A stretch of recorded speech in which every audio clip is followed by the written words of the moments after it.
Hello everyone, welcome back to my channel. My name is Beth and I'm here to talk to you about books. It's like coffee talk but with tea because I'm out of coffee.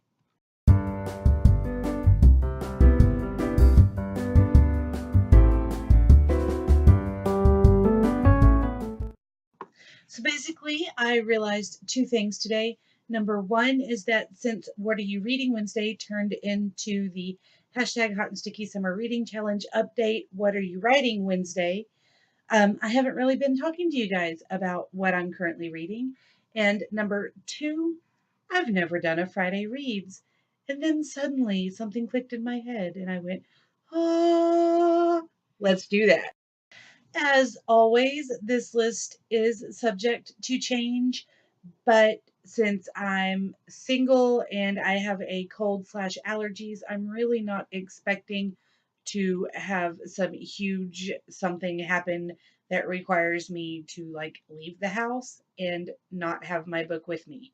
We do have a family cookout tomorrow night. It is an annual pig roast put on by my mother's best friend's family, and they have amazing food, and I plan on going and eating myself under the table like I do every year. But if my cold isn't doing any better, I might not go because we all sit outside in the middle of the country, and that could be a bad deal for someone who's having difficulties breathing, hence the drinking of the 83 gallons of hot tea this week.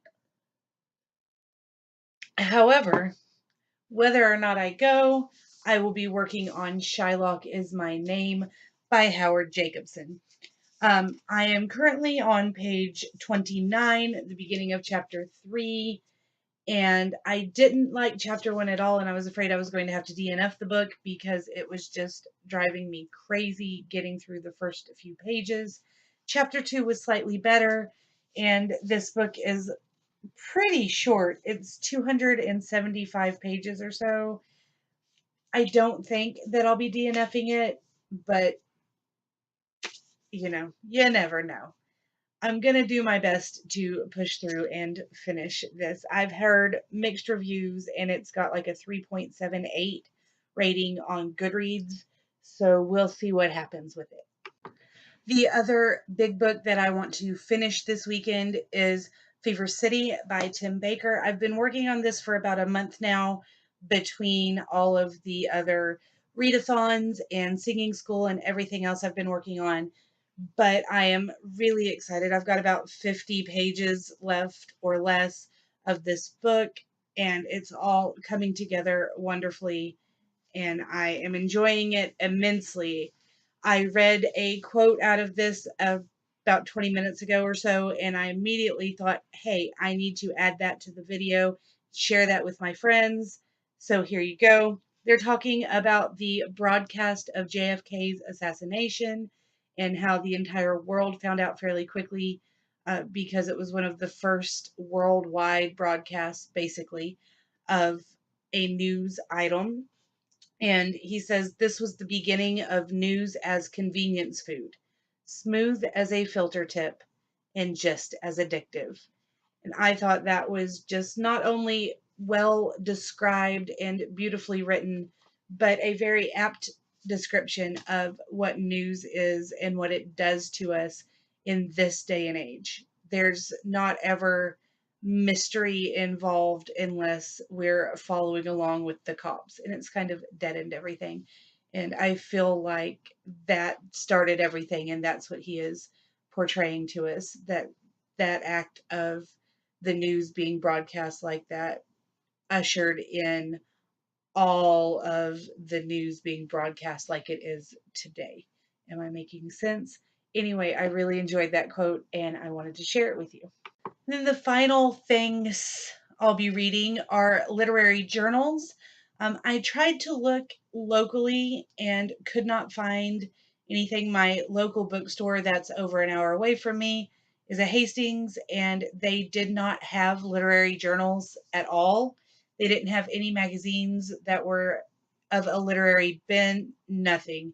They had Playboys, they had Tattooed magazine, they had Inked magazine, Men's Health, Women's Health, Country Living, periodicals with Sudoku puzzles, all of that, but no literary magazines. So what I did after exhausting the local things was go on Amazon, and I found The Thorn, which is by Hawthorne Scholastic Academy, and they are near Hawthorne Press. And so they learned about the whole publishing thing. And this is middle schoolers who decided to put a literary magazine together. And it is sixth, seventh, and eighth graders who worked together, who wrote poetry, short stories, and short essays, and then edited and put them together and were published with the help of Hawthorne Press. And it is super exciting. I did something similar with fifth graders when I taught, not this past year, but the year before that. And we did a short story book, and it's available out there on Amazon. We did it through CreateSpace, and they were so excited to learn about the publishing process. And it always makes me happy to see somebody else who has gone through with their students and done that, because it's just invaluable information for them, and they are the next generation of writers. So anyway, I've got that one, and then two Urban Lit magazines. You can't actually see these. I don't know why I'm holding it up for you. Two editions of Urban Lit magazine. One is issue 4 and one is issue 5. So then I also have Beyond Imagination Digital Literary Magazine. And those 4 are the literary magazines that I will be reading and reviewing for Stripped Cover Lit's Dirty Word Society, which is a society of readers and writers on BookTube and blogs and Twitter and all of that jazz, that will hopefully kind of make us a stronger community and help us with writing better and being better readers and all of that jazz. And technically, we were supposed to pick one literary journal, but I think I'm going to talk about all 4 of them and then pick kind of my favorite things from each to talk about, because I like to be a rebel. So there you have it. That's my Friday reads, and I would love to hear what you're reading this weekend. So leave it for me down below. If you want to know more about anything I'm doing, if you've read anything I'm reading, any of that, leave it down below for me as well. And I will see you guys again soon.